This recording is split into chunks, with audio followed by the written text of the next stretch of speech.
Thank you all for joining us this evening on the special occasion of screening of documentary film and release of book titled Wall Paintings, The Vanishing Treasure by city-based senior artist Shri Ram Pratap Verma ji.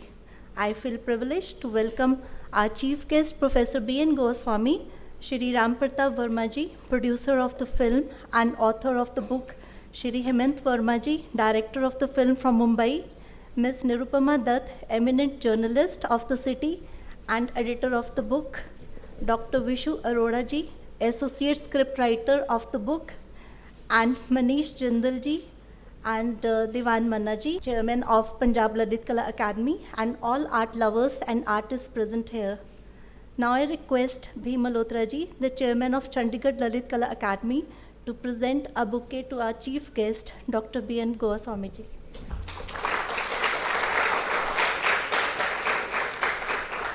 Now I would invite Bhim sir to say a few lines on this occasion. Bhim ji. So, good evening everyone. Respected Shri B.N. Goswami ji, तो आज के जो हमारे special artist guest Shri Ram Pratap Verma ji, Hemant ji, Vishu ji और निरुपमा दत्त जी और शहर के imminent artist, मैं देख रहा हूँ काफ़ी सारे आर्टिस्ट आए हुए हैं। तो मैं आप सबका आज की शाम में जो एक स्पेशल शाम होने जा रही है, तो आपका सबका हार्दिक स्वागत करता हूँ। तो राम प्रताप जी तो मेरे क्लास फेलो रहे हैं, तो मैं इनको काफ़ी टाइम से जानता हूँ, इनका टैलेंट मुझे पता है। पर जो आज टैलेंट ये इनका मैं देख रहा हूँ, ये मुझे नहीं पता था, क्योंकि he is very good designer, he is very good artist. तो ये वाला जो कहते हैं ना कि टाइम के साथ क्रिएटिविटी चेंज होती रहती है, क्रिएटिविटी के रंग भी चेंज होते रहते हैं। तो आज हम राम प्रताप जी के जो अलग से रंग है, तो वो आज हम देखेंगे। बहुत अच्छी फिल्म है, जो उसकी क्वालिटी है वंडरफुल। और जो हेमंत जी और इनकी सबसे बड़ी बात है कि मुझे जो इनकी पूरी टीम है, टीम ही बहुत अच्छी है। तो मैं पूरी टीम को कॉन्ग्रेचुलेट देना चाहूँगा कि सच ए वंडरफुल प्रोडक्शन। चाहे आप फिल्म देखेंगे, चाहे आप बुक देखेंगे, तो कॉन्ग्रेचुलेट राम प्रताप जी। तो ये जो इतना अच्छा, जो क्योंकि इसमें सब एक परफेक्ट हाथों से होके गुजरी है, चाहे वो फिल्म है चाहे वो बुक है। जो मैंने भिवानी, मैं भी हरियाणा से हूँ, मैंने देखा भिवानी में इतना कुछ है, मुझे आज इस फिल्म के थ्रू पता चला। पर बड़ी अच्छी बात है कि राम प्रताप जी ने पास्ट को इतने बढ़िया तरीके से एक बुक के रूप में हमारे सामने लेके आए हैं। क्योंकि ये जो पास्ट है हमारा, ये तो हमारे पूर्वज हैं, इसी बहाने हम आज अपने पूर्वजों को भी याद करेंगे। जो भिवानी शहर में मुझे I am surprise to see such wonderful, जो इन्होंने इनकी आई ने उसको कैप्चर किया है। So once again I lot of congratulation to all of you, all team मतलब की। आगे मेरे ख्याल राम प्रताप जी बताएंगे डिटेल में।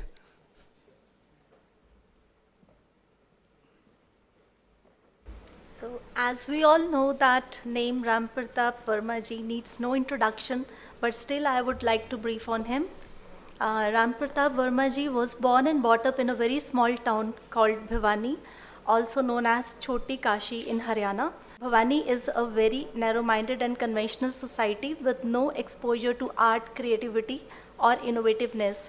This shows his struggle to get formal training in art. In 1978, Ram Pratap ji did formal training in art and craft from Gurgaon and nurtured his creativity as he got a chance to visit art galleries in Delhi. After this training, he joined as art teacher in a school at his hometown Bhiwani, but the school could not satisfy his creative instincts. With the help of local poets, dramatists and painters, he formed a group called Kala Manch, which gave him a platform to perform plays and discuss contemporary art. In 1986, after completing his Bachelor in Fine Arts, he joined Haryana Sahitya Academy as a commercial artist. This job was so exhausting that it didn't leave him with any time to do artwork. So in 1990, he joined Education Department Chandigarh as an art teacher. Ram Pratap ji has many solo shows and group shows to his credit. His major solo shows were held at Chandigarh, Delhi, Mumbai. Punjab Lalit Kala Academy, Delhi Lalit Kala Academy, Alliance Francaise Chandigarh, Government Museum Chandigarh, Leela Gallery Mumbai, and so on. His major group shows were held in New Delhi, Mumbai, Chandigarh, and London. Ram Pratap ji is the recipient of numerous awards, including Commendation Awards on Republic Day by Chandigarh Administration, Merit Certificate by Punjab Lalit Kala Academy, Chandigarh, and also awards by Chandigarh Lalit Kala Academy and IFEX. So I request Ram Pratap ji to share his thoughts and experiences regarding film and the book.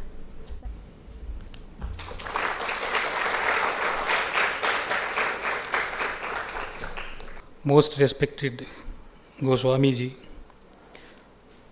Bhim ji and CLK team, Hemant ji, Neeru ji, Vishu Arora ji, my mentors, teachers, artists, art lovers, friends, and dear young artists and August gathering. I don't know कहाँ से शुरू करूँ. जिस town में मैं पैदा और बड़ा हुआ, जिन गलियों में भी घूमा, उसमें कई सारी चीज़ें ऐसी थी जो इंस्पायर करती थी. और कितना इंस्पायर करती थी, किस तरीके से इंस्पायर करती थी, एज ए चाइल्ड मैं समझ नहीं पाता था. जब मैं स्कूल जाता था तो मुझे स्कूल का रास्ता एक गली से गुजरता था और उस गली में कुछ वीवर्स रहते थे और जो वीविंग भी करते थे और पेंटिंग करते थे. उसके पास उनके जो बुने हुए जो ताना बाना था, धागे वहाँ लगे होते थे, वो उसको किस तरह से लगाते थे उसके ऊपर, फिर खड्डी पे लेके जाते थे. उसके बाद वो कलर बनाते थे. वो कलर मुझे बहुत इनवाइट करते थे. वो वेजिटेबल डाइस मुझे रोक लेती थी. बड़ी बार स्कूल मिस किया. किसी को पता भी नहीं चलता था उस ज़माने में कि बच्चा स्कूल आया कि नहीं आया. घर आकर के उनको देखते रहते थे ठप्पा प्रिंटिंग. तो वहाँ से एक ये लगा रहा कि भी कोई तो चीज़ है जो मुझे लगती थी, मुझे नहीं पता था कि ये कैसे करना है. जब स्कूल में पढ़ाई भी करते थे तो वहाँ पे भी आर्ट टीचर्स कहते थे बड़ा अच्छा काम करते हो, जैसा कि सब लोगों के साथ सब इस दौर से गुजरे होंगे.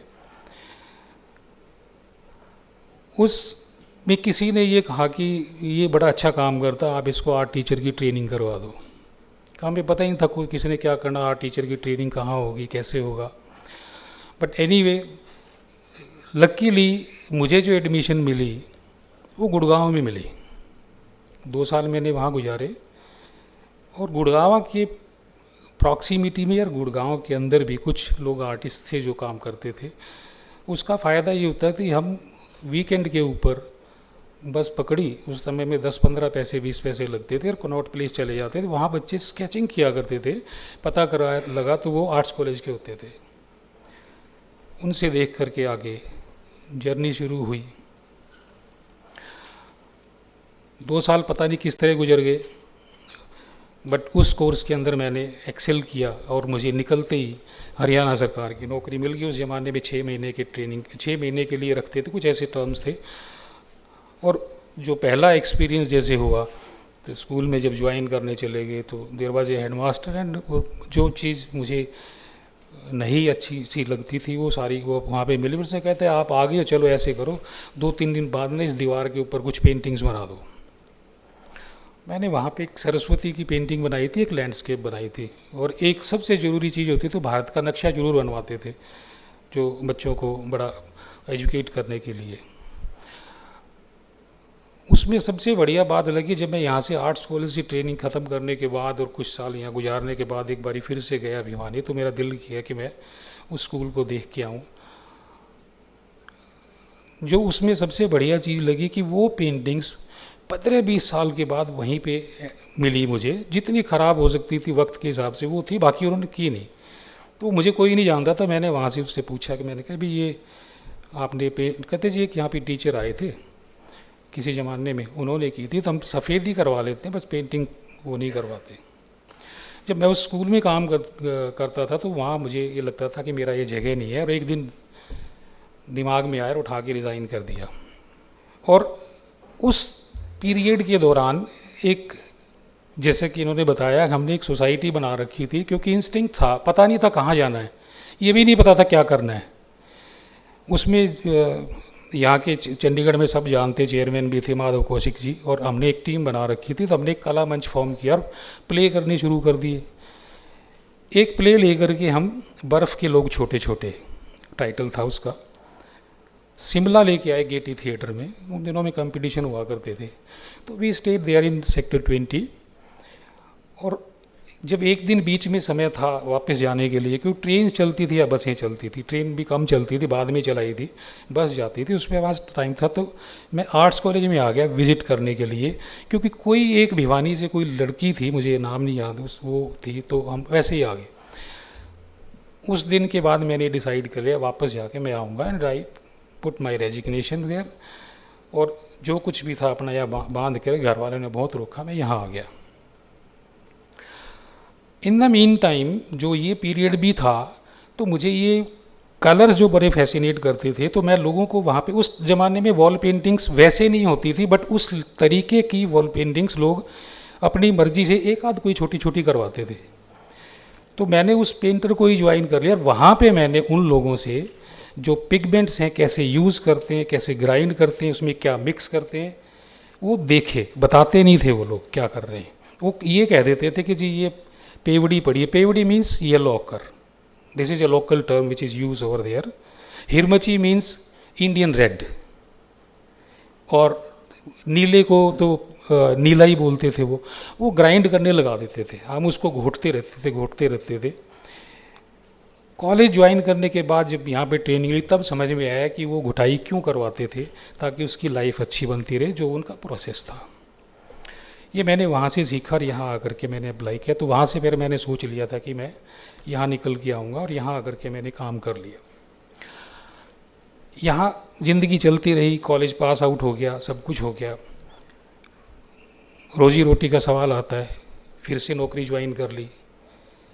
आई डोंट नो मैं इसको फॉर्चुनेट कहूँ या अनफॉर्चुनेट कहूँ कि मुझे जिस लेवल का काम मिलना चाहिए था वो नहीं मिला। मैंने हरियाणा साहित्य अकेडमी मैं गया इंटरव्यू देने, 5-7 लोग थे, उन्होंने काम देखा, सेलेक्ट कर लिया। माई फर्स्ट ट्रेनिंग वाज कि हरियाणा में जी कहती जी आप ऐसे करो, ज्वाइन कर लिया ना, 5-7 दिन बैठो आराम से, फिर बताएंगे क्या करना है। उस दिन लगा कि फिर से फंस गए। बट एनीवे, उस 2 साल का जो टेन्योर था मेरा, उसमें मैं बहुत अच्छे अच्छे लोगों, doctor Namvar Singh well known, ये जो एस्थेटिशियन थे, इन लोगों के साथ बहुत काम करने का मौका मिला। वहाँ से थोड़ा दिमाग खुला कि भी ये किस लेवल का काम, किस लेवल की बातें करते हैं ये लोग। उन लोगों के साथ बड़ा समय गुजारा, कवि सम्मेलन में जा कर के। मुझे कुछ नहीं करना होता था, वो जा कर के जो सरकारी उसमें होता है कि बैनर लगा दो, 2-4 फूल लगा दो, ये कर दो, उसके लिए वो आर्टिस्ट हो जाते थे। बट जब उनकी मैं शायरी सुनता था, जब मैं उनकी बातें सुनता था, या प्रोग्राम ख़त्म होने के बाद जो डिस्कशन चलती है वो बहुत वैल्यूएबल होती है, वो सुनते थे। तो मैंने कहा ये 9 से 5 की नौकरी में अब काम नहीं चलेगा, क्योंकि अपना कुछ करने के लिए टाइम नहीं मिलता। अब नौकरी छोड़ो तो फिर वही सर्वाइवल की प्रॉब्लम आती है। तो बाई दी वे यहाँ पे कुछ वैकेंसीज निकली थी, तो मैंने यूटी में अप्लाई कर दिया। चलो एटलीस्ट 1 से 2 बजे की नौकरी होती है, इसमें थोड़ा सा मुझे टाइम मिल जाएगा। वो करने के बाद फिर मैंने अपनी सर्वाइवल के लिए कमर्शियल किया, प्लस फिर मैं अपने पेंटिंग वाले इंस्टिंक्ट को ज़िंदा रखने के लिए 7-8 बजे के बाद रात को काम करता था अपने लिए थोड़ा सा, और कंटिन्यूस थोड़ी बहुत जितना भी मुझे चांस मिलता था मैं उसमें पार्टिसिपेट करता रहता था। तो यहाँ से मेरी वो नर्चरिंग ये सारा होता रहा। ज़िंदगी ऐसे ही चलती रही। फिर मैंने उस पर तवज्जो, ऐसे नहीं कि सरकारी इस नौकरी के अंदर मैंने काम नहीं किया हो, जितना मेरे पास था मैंने उस नौकरी के अंदर काम किया। मेरे साथ के कुछ कोलीग्स हैं वो सब समझते हैं कि किस लेवल का उस तरह से हमने काम किया था। अब आती है बात की जो यहाँ पे कैसे हुआ। ये मेरे जहन में शुरू से थी कि जब मैंने आपको बताया कि जब मैं उस पेंटर की शॉप पे जाता था, तो मैं इस गलियों से गुजरता था जहाँ पे आप फिल्म में देखेंगे एक हवेली के ऊपर कैमल राइडर, एक जो मैन विद अम्ब्रेला, 2 जो रेसलर्स हैं वो बने हुए हैं, काफ़ी डैमेज हो गए अब तो। मैं उनको देखता रहता था ये कैसे करते हैं, समटाइम्स वो पेंटर भी बोल देता था कि यार तू ना ये ऐसी इस पेपर ये बोर्ड बनाना इस पे ऐसे कर देना, तो वो वहाँ से मैं लेता रहता, तो वो मेरे दिमाग में थी। लेकिन ये चीज़ दिमाग में आ गई थी कुछ करना इनके लिए, बट क्या करना वो डायरेक्शन नहीं थी। फाइनली 2006 में फिर थोड़े से पैसे इकट्ठे करके, उस ज़माने में कैमरे भी 5-5 हज़ार के आया करते थे, एक कैमरा लिया और उनको शूट करना शुरू कर दिया। ऐसे ही ज़िंदगी चलती रही। तो फिर वो कहते हैं कि कई बारी कई चीज़ें ज़िंदगी में ऐसे मोड़ आते हैं कि जो आपको कोई ना कोई रास्ता दिखा देते हैं। वो जो चलता रहता था वो कुछ ना कुछ कर रहता था। तो आप सबको शहर में पता होगा कि 2017 में at the time of my retirement and at the same time demise of my wife, उसने एकदम ही हिला के रख दिया। फिर कई दोस्तों के, नीरू जी के, BRP भी, हेमंत जी के, इनके सब के विजिट होने लगे, भी आप कुछ करो नहीं तो करेंगे। तो मेरे पास अब ये था कि बच्चे सेट हो गए थे, जो पैसा है मैं इसके ऊपर लगाऊंगा। तो ये आइडिया वहाँ से चलता रहा। तो मैंने फिर ये लिया कि मैं इसको अब डॉक्यूमेंट करूँगा। और उसकी इन द मीन टाइम कुछ हवेलियाँ ख़त्म हो गई थी, तोड़ दी गई थी। और अनफॉर्चुनेट पार्ट इज़ कि मेरे शूट करने के बाद भी जो सबसे बिगेस्ट हवेली आप इसमें देखेंगे वो तोड़ दी गई। मुझे वहाँ से खबर मिली, भिवानी से किसी ने, हिंदी के कोई न्यूज़ में उन्होंने खबर दी थी कि भी इस हवेली का टूटना एक सपने से टूटना जैसा है। बट तब तक मैं डॉक्यूमेंटेशन कर चुका था। कोरोना पीरियड के अंदर फिर डॉक्यूमेंटेशन हमने शूट कर लिया था। शूट करने के बाद कोरोना पीरियड आ गया। कोरोना पीरियड में क्या करोगे, और अकेला बंदा, और इस इतने बड़े हादसे के बाद क्या करें। फिर मैंने ये बुक डॉक्यूमेंट करनी शुरू की। मैं बिल्कुल भी नहीं क्लेम करता कि मैं कोई राइटर हूँ, मैं बिल्कुल भी नहीं करता कि मैंने कुछ कहा। कुछ ऊपर से ही कुछ वाइब्रेशंस ऐसी थी कि मैं उसको लिखता गया, एडिट करता गया, चलता गया। फिर टीम बनाई, नीरू जी को साथ लिया एडिटर, यीशु जी को साथ लिया एज कंटेंट डेवलपर, साथ हमने मिल करके काम किया और वो बुक आप लोगों के सामने आज आ गई है। अब बात आती है कि इन पेंटिंग्स के अंदर ख़ास बात क्या है। अब जो मैं बात कर सकता हूँ, उस टाइम तो एज एन एमेच्योर आर्टिस्ट हम देखते थे भी एक हॉर्स राइडर बड़ा अच्छा बना रखा है, क्रिएटिविटी का उसमें वो नहीं देखते थे, हम रियलिस्टिक अप्रोच थी। वहाँ पे एक और ट्रेंड था, एक तो थी ये हवेलियाँ जिनके ऊपर ये चित्र बनाते थे। भिवानी शहर में 200 साल पुरानी पेंटिंग्स हैं ये एज पर रिकॉर्ड।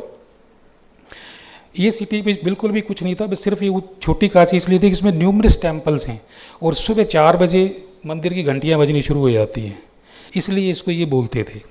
अब हमने स्टडी किया, वहाँ पे जो लोग साहूकार लोग थे, अंग्रेज़ों ने जब वहाँ पे इंटरवीन कर लिया था तो there was a neighbouring state. ये सिटी जो है लोहारू से जो राजस्थान के 37 किलोमीटर के पास ही है, तो वो इन्फ्लुएंस भी उसमें देखने को मिलता है।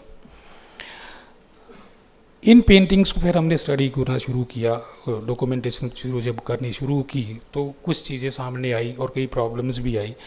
आई वॉज सरप्राइज्ड कि realistic if you compares with this Michelangelo's work, हम वो देख लेते हैं, उस तरह की अप्रोच में इन्होंने रियलिस्टिक भी कुछ काम किए हैं।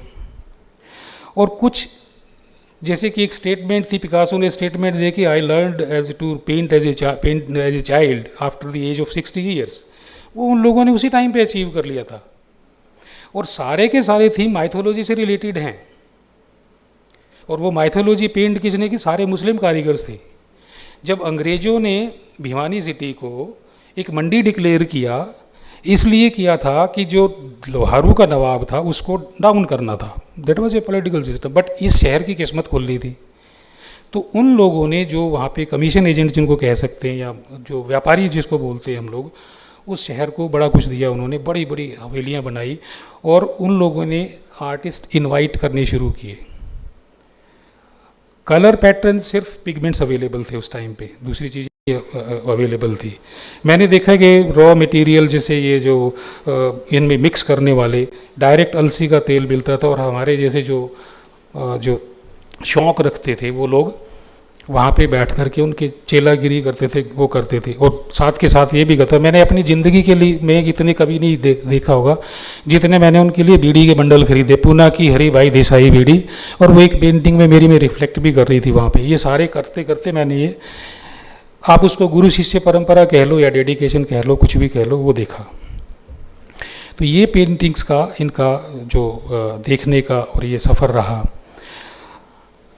जब हम इसको शूट करने निकलने लगे तो इन हवेलियों को, जिन लोगों की ये हवेलियाँ थी, वो लोग बिजनेस की तलाश में आगे निकल गए और ये हवेलियाँ केयर टेकर्स को हैंड ओवर कर दी। और केयर टेकर को उस टाइम एक छोटी सी सैलरी और रहने की जगह देते थे, विच वाज फ्रीडम। जब ये एक जनरेशन गैप आया, जो लोग ग्रो किए, उसके बाद वो केयर टेकर्स को पैसे उन्होंने देने पर बंद कर दिए, क्योंकि हमने जगह भी दे रखी है और ये नेगलेक्ट होने लगी। ये उनकी स्टोरीज थी। एज़ फॉर दिस पेंटिंग्स आज कंसर्न, बाकी तो सारी फिल्म बताएगी इसमें। आई वॉज सरप्राइज कि एक जो उन लोगों की जो जिनकी हवेलियाँ थी, वो लोग अपने एंसेस्टर्स के लिए क्रिमेशन ग्राउंड स्पेशलाइज उनके इंडिविजुअल्स होते थे। नीचे बॉडी क्रिमेट की, उसके ऊपर डोम बना दिया। साइंस पता की ऑक्टागोनल डोम क्यों बनाते थे? वो कहते थे जी 8 दिशाएं हैं। जब बंदा की जब उसकी डेथ हो जाती है तो सीधा लेटता है, तो उसको ब्रह्मांड नज़र आना चाहिए। उस ब्रह्मांड के अंदर क्या है? माइथोलॉजी। इसलिए उन्होंने वो माइथोलॉजी वहाँ पे पेंट की। हमारे यहाँ पे क्या चलता है? लोटस का जो वो बताते हैं, जैसे कि माइथोलॉजी है, मैंने कभी इसका एक्सपीरियंस नहीं किया। दैट वाज द रीज़न कि उन्होंने उसमें लोटस की काउंट करके की हैं, जो अगेन उसी से रिलेटेड हैं। और 2 तरह की पेंटिंग्स उसके अंदर देखने को मिलती हैं, एग्जैक्टली रियलिस्टिक स्टाइल ऑल्सो, और बिल्कुल एब्स्ट्रैक्ट, जिसके अंदर आप देखेंगे बहुत एब्स्ट्रैक्शन मिलती है। एंड मैं हैरान हूँ कि वो एब्स्ट्रैक्शन उन्होंने 200 साल पहले करती थी, जो आज हम जिनको फिगर्स को तोड़ के बनाते हैं, एकदम से फ्रीली ड्रॉन। और जो उन्होंने राउंड के अंदर रासलीला पेंट की है, वो एक स्टाइल डिफरेंट है। और डॉम के ऊपर वो एक्यूरेसी लेके आना, वो 18 फिगर का सिस्टम सेम रखना, रिमार्केबल था उसमें। जहाँ पे स्पेस बच जाती थी, उनको कोई गाइड नहीं करता होगा, मुझे नहीं लगता कोई उनको गाइड करता था। पेंटर्स अपनी मर्जी से करते थे। अब जैसे रामायण पेंट करते, कहीं पे गैप बच गया, कोई बात नहीं, गोवर्धन पर्वत बना दो, which is not relevant with the Ram Ravan battle. साथ में दूसरी जो डोम्स बनाते थे, उसमें कुछ डिफरेंट स्टोरीज बना देते थे, गणेश से रिलेटेड, इनसे रिलेटेड। ये है सब्जेक्ट की बात। जहाँ तक एब्स्ट्रैक्शन की बात है, एक हवेली थी है वहाँ पे, जिसमें पोर्ट्रेट्स बना रखे हैं किंग्स के, क्वींस के। सरप्राइजिंगली एक पोर्ट्रेट ऐसा है जिसमें फेस पे ब्लू कर रखा है। I don't know what was the concern. ये उसको कोई पायस थोड़ देना चाहते थे, या उसको कि गॉड से रिलेट कर रहे थे, क्या करते थे, क्यों वो करते थे? क्योंकि blue colour Indian Hindu mythology में कृष्ण को या राम को डेडिकेट कर रखा है, और किसी को नहीं कर रखा। तो उसको क्यों दिया? ये सरप्राइज करने वाली चीज़ है।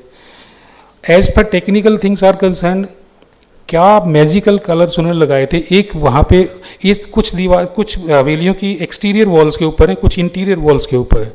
एक्सटीरियर वॉल्स की पेंटिंग्स भी आज भी, वेदर भी होता है, आंधी भी आती है, तूफान भी आती है, अपने आप इंटेक्ट रही हैं। लोगों ने इनसेंसिटिविटी दिखा करके कुछ ख़राब कर दिया, वो उनकी गलती नहीं है। ये सारी चीज़ें मैंने इसमें डॉक्यूमेंट की हैं। This is my very humble effort. पता नहीं मुझे क्या ऐसा लगा, बट एज एन आर्टिस्ट मुझे लगा कि this was very inspiring for me, कि मुझे ये सब करना चाहिए।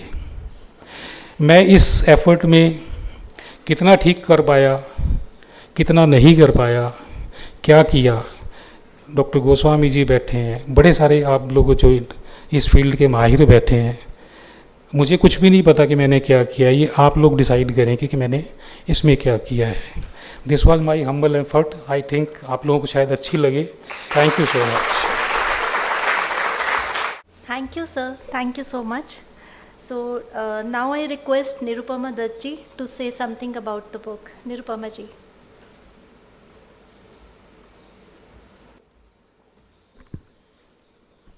I think Ram Pratap ji has spoken very well about his journey and how, this whole project grew in his mind and in his heart, and somehow one got attached to him.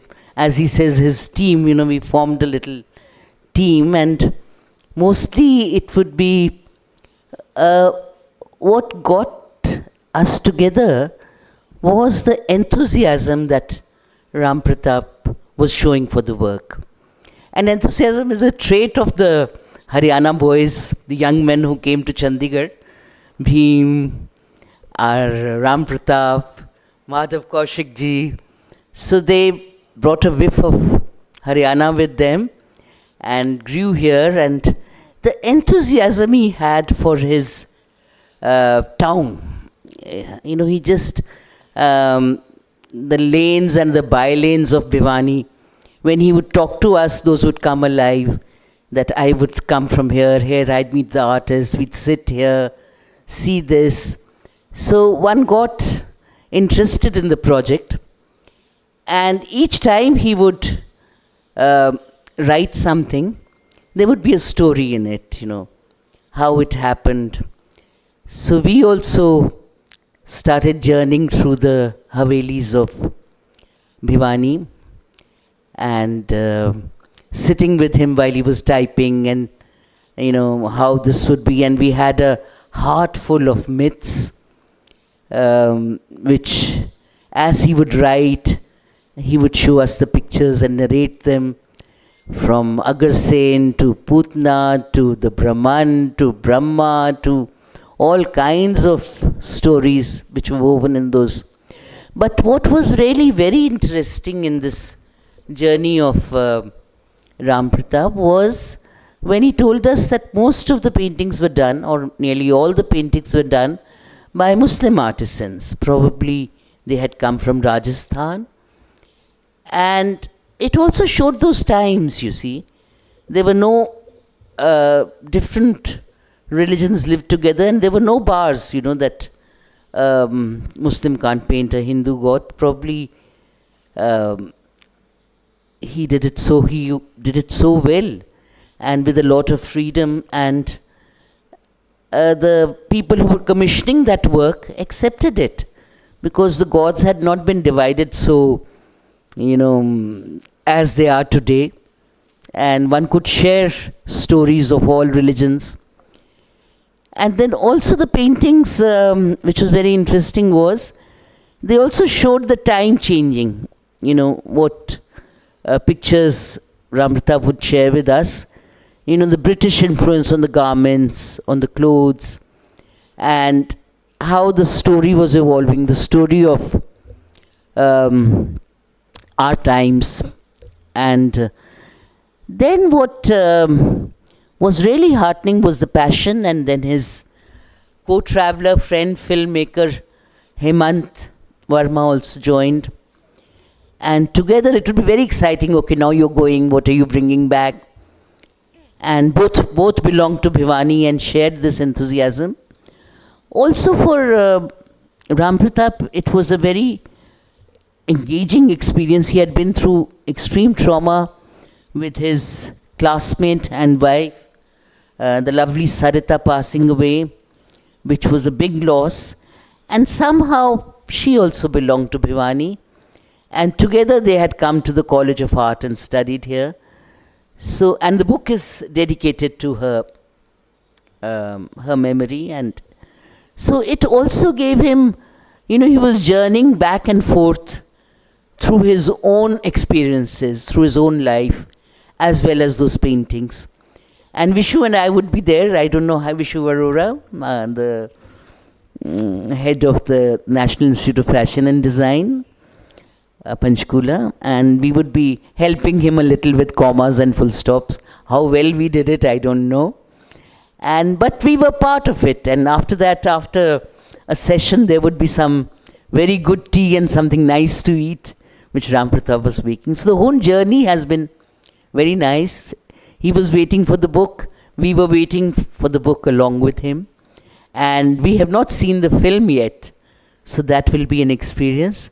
So it was something we enjoyed. We enjoyed this journey of Ram Pratap, and his passion, his dedication, his complete involvement was very, very inspiring. And I'm sure everyone will be thrilled by what he has done. That's what I had to say. Thank you. Thank you, Nirupama ma'am. Now I request the screening of the film.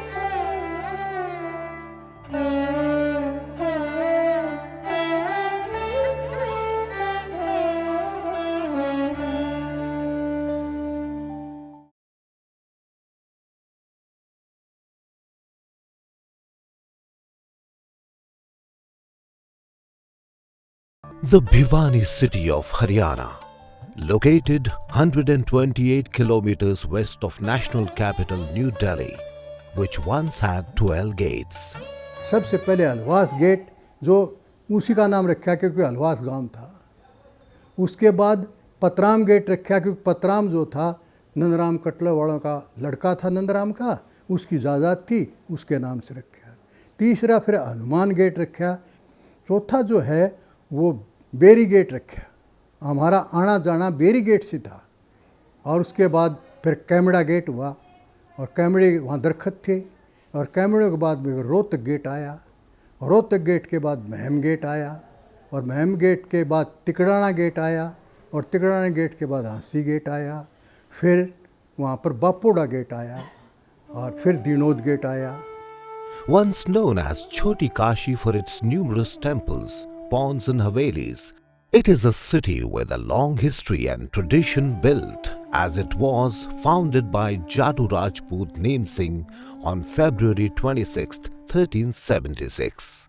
The traditional name was Bhani, changed into Bhiani and over the time evolved into Bhiwani. And these Havelis are not necessarily great monuments of architecture.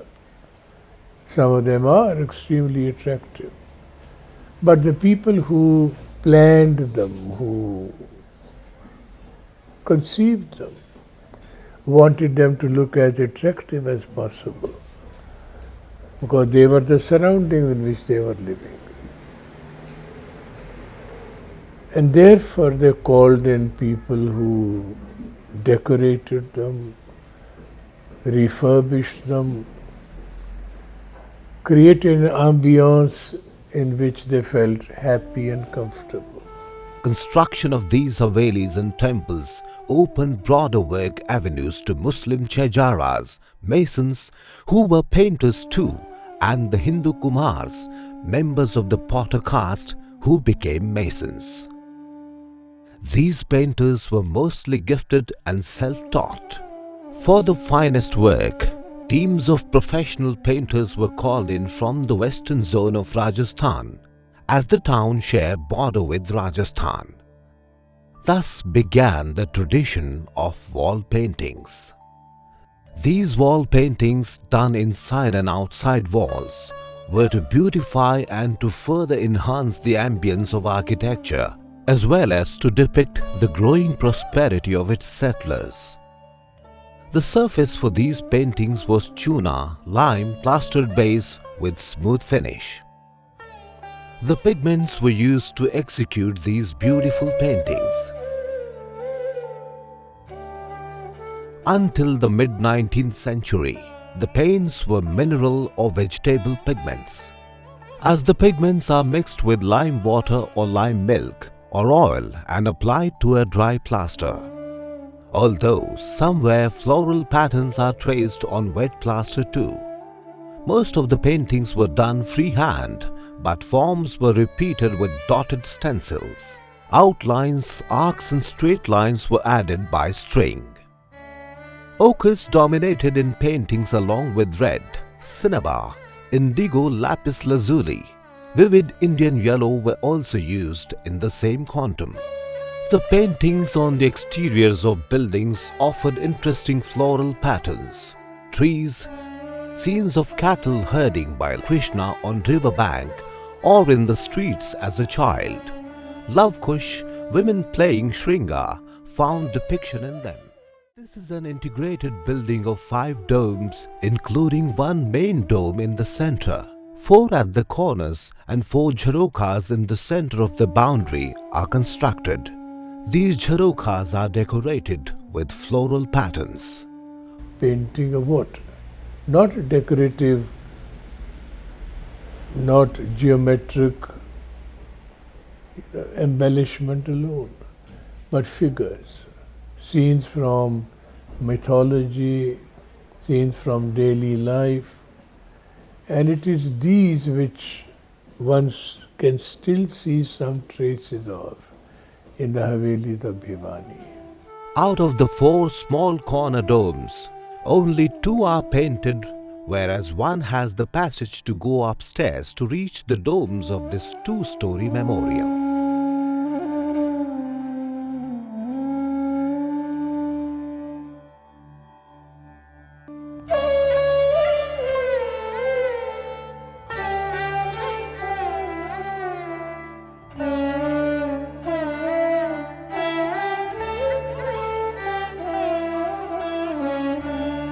So this is a wonderful work we found in the memorial of Nandram, and we have a evidence of fresco and secco, both the paintings. As this work you can see, this is done on the wet plaster.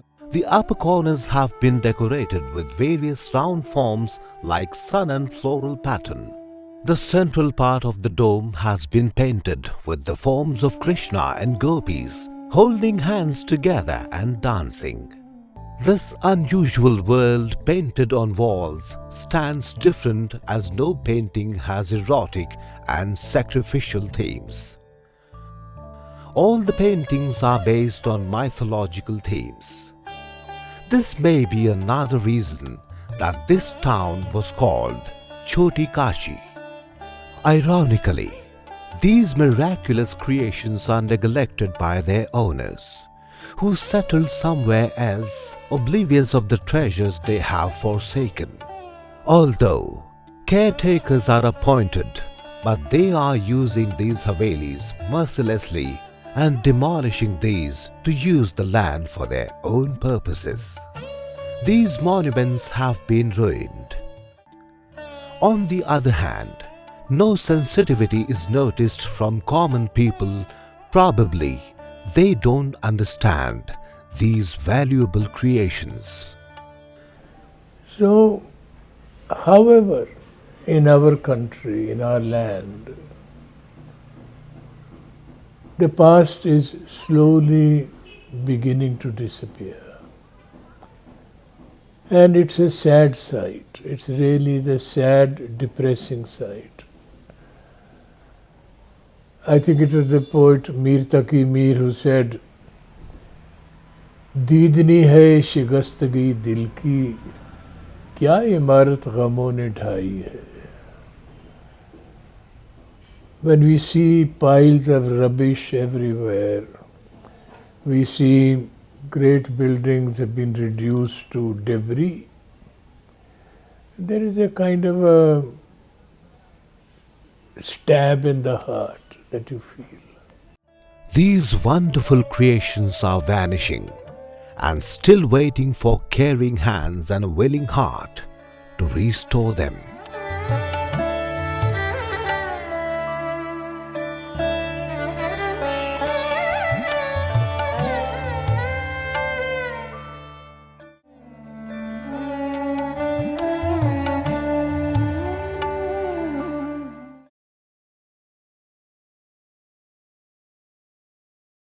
With Professor Goswami, I think he can influence the government of Haryana or central government to do something about this kind of treasure. Thank you. कि बात निकलेगी तो फिर दूर तक जाएगी। तो दूर में निकले ना, आपने इतनी मेहनत करी है। ये बात सही है कि वो लोग कहते हैं कि घर से पहले याद आई घर की दीवारों की, मरते दम तक साथ चलेंगी परछाई दीवारों की। उन परछाइयों उन घर की दीवारों ने मुझे काम करने के लिए बोला। मैंने हाथ बढ़ाया था कि शायद कोई मेरी मदद को आए। बट मैं इसको एक चीज़ को अनफॉर्चुनेट इसलिए मानता हूँ कि मेरा लाइफ पार्टनर चला गया, बट फॉर्चुनेट ये था कि मुझे इंस्पायर करके कि ये अब तेरे पास कुछ नहीं रहा, ये कर दे, तो मैंने कर दिया। मैंने अपना एक छोटा सा ड्रीम था, और ड्रीम के साथ साथ बीइंग एन आर्टिस्ट ये मेरी सेंसिटिविटी थी। अदरवाइज मैं एक बढ़िया सी कार खरीद लेता इस पैसे से, या कोई बढ़िया सा और अच्छा से फ्लैट के अंदर कुछ डेकोरेशन करवा लेता, वो मैंने नहीं की। उसके अलावा फिर जो किया वो कुछ टैलेंट ये था कि बुक इसलिए आ गई कि मैं खुद डिज़ाइनर हूँ, फोटोग्राफी खुद कर ली, सारा कुछ खुद कर लिया। उन टूल्स के सहारे मैंने बुक भी लिख ली। और बुक का एक रीजन एक और भी था कि जितना ट्रेजर उस शहर में हमें मिला वो इस फिल्म में पूरा नहीं हो सकता था। रीजन इसकी फिर ये 2 घंटे की बन जाती। अगर मैं इसमें क्रिएटिविटी की बात करूँ, and I am planning again कि मैं इसका जो क्रिएटिव एस्पेक्ट है, मैंने इसके अंदर माइकलैंजेलो भी देखा है पेंटिंग्स में, that is a big creativity, big treasure उसकी उस विजुअलाइजेशन का, उसमें मैं स्पेशली उसको फोकस किया था। तो देयर कुड बी 1 फुल और 2 पेज चैप्टर इन दैट हमने लास्ट में बुक में दिया क्रिएटिविटी एट पावर एक्सेलेंस, वो मुझे मिली। सो मैं समझता हूँ कि मैंने as a human being, as an artist और as an native of that place, हालांकि 40 साल पीछे छोड़ के उसको कर लिया, बस कर लिया, पता नहीं कैसे होगा। ओके, बहुत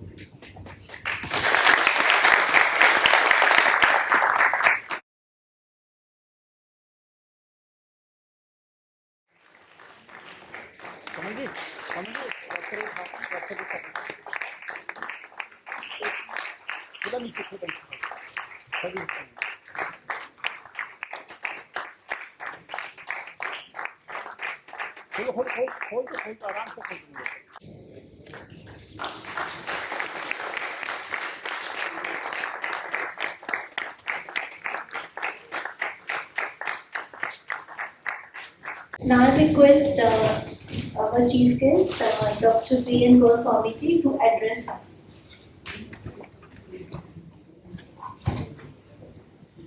ऐसा है कि चाय ठंडी हो रही है तो ज़्यादा वक्त नहीं लूँगा आपका।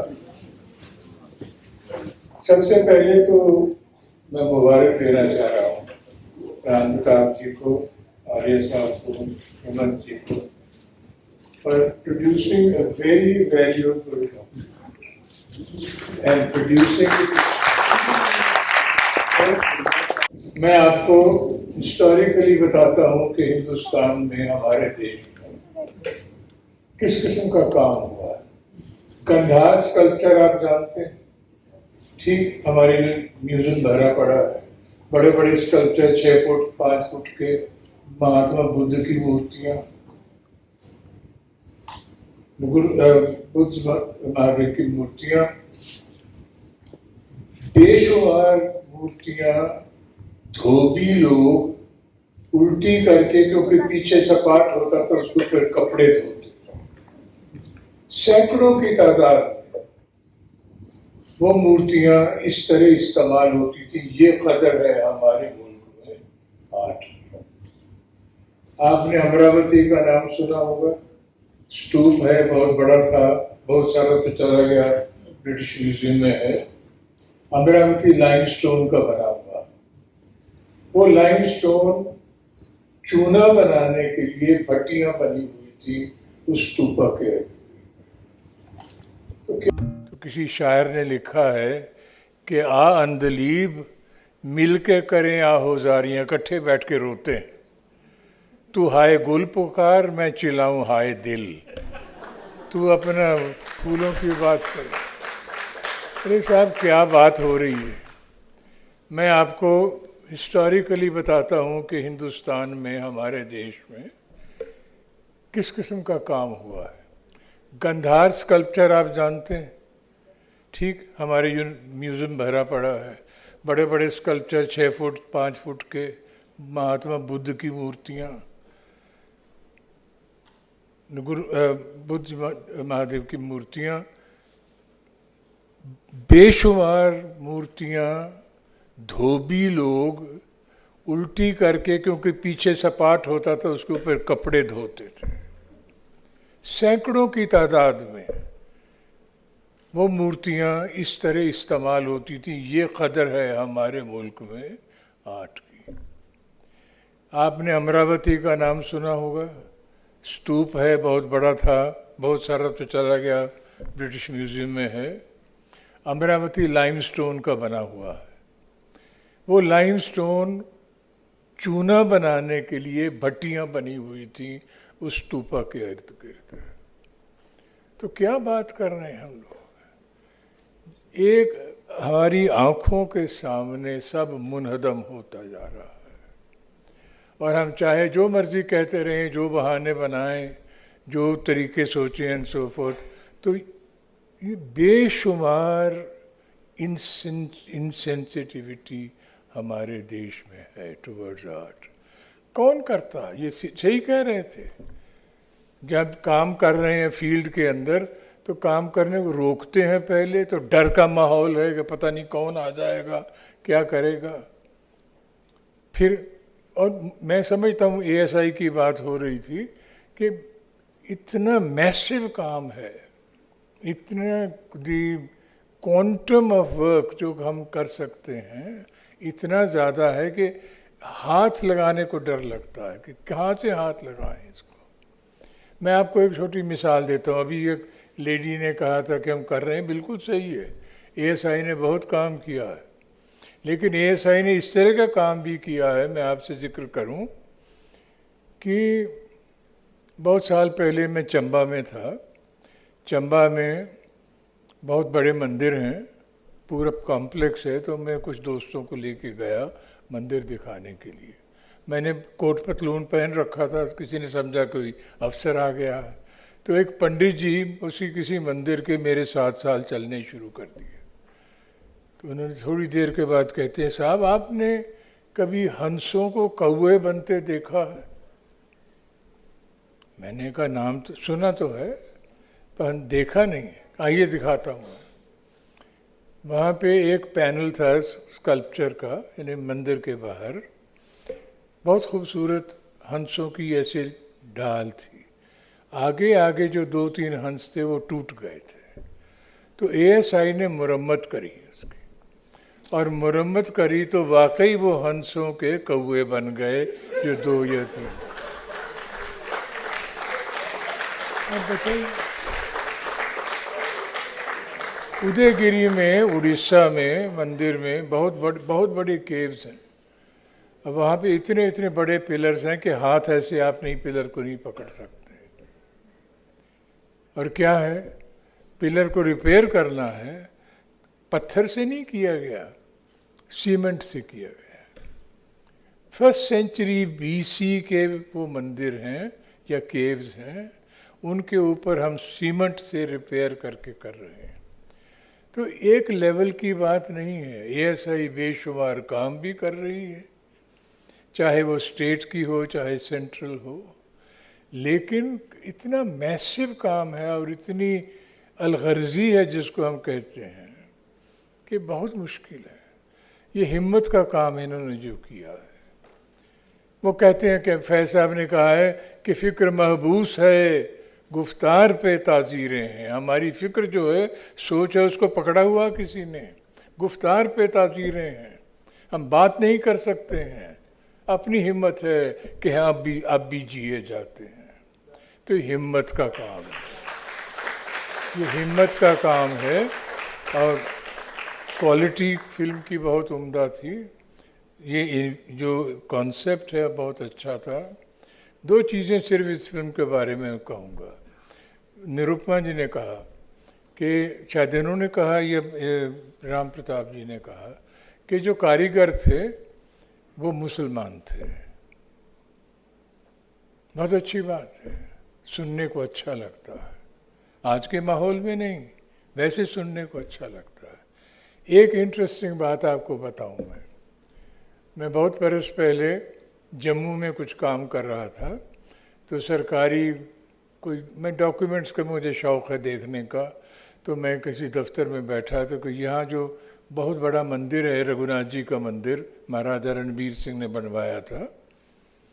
उसकी फाइल थी, सरकारी फाइल, कि इस पे कितना खर्च हुआ। आई वॉज इंटरेस्टेड, देखी फाइल, देखी सारी, 12 पन्ने पेमेंट्स के थे। ये मेमार है, ये फलां बंदा है, इसने ये किया, इसके। Every single workman there who built the Raghunath mandir in Jammu was a Muslim, every single person. एक आदमी का नाम नहीं था जो दूसरे मजहब का। क्या बातें कर रहे हैं हम लोग। We are unaware of our history, we are completely unaware कि कहाँ पे क्या क्या हो रहा है। और अपनी आंखों के सामने हम क्या, किसी ने कहा है, बहुत अच्छा कहा है, कि अगियार मेहर माह से आगे निकल गए। जो दूसरे लोग थे चांद सितारों से निकल गए और उलझे हुए हैं सुबह की पहली किरण से हम। हमारा ये हाल, क्या करें। तो यही बात है कि अंदलीब से कहें कि तू आप मिलकर करें आहो जारियां, तू हाय बोल पुकार, मैं चिल्लाऊं हाय दिल। चाय ठंडी हो रही, लेकिन आई एम वेरी ग्रेटफुल कि आपने मुझे कहा कुछ 2 लफ्ज़ कहने के लिए। दर्द है दिल के अंदर, दर्द है, लेकिन इस सिस्टम से लड़ना बहुत मुश्किल है, निहायत मुश्किल है। आम आदमी की इनसेंसिटिविटी, सरकार की इंडिफरेंस और एक तरह का कावर्डिस है हमारे अंदर, कावर्डिस। हम कमज़ोर लोग हैं कि इनकी हिम्मत देख करके, इनकी काबिलियत देख करके, जिस तरह की फिल्म बनाई है इन्होंने, किसी और के मन में भी पैदा हो शौक़, किसी और के मन में भी दर्द जागे, किसी और का भी एक, ये भिवानी की बात नहीं है, ये हमारे अंदर की बात है। हमें जागने की ज़रूरत है। हम तो आजकल लगे हुए हैं कि कुर्सी कितने के बिकी बेल्जियम के अंदर, 1,16,000, और 2 कॉलम्स का हमारे अखबारों में ख़बर आ जाती है कि हमारी हेरिटेज जा रही है। अरे कुर्सियाँ बिक रही हैं, हज़ारों की तादाद में वो कुर्सियाँ, वो मेज़, वो सब कुछ हैं, लेकिन उसके पीछे पड़े हुए हैं हम लोग कि अखबार में ख़बर आ जाएगी। ये सब जो हो रहा है, अल्लाह अल्लाह खैर सलाह। Thank you.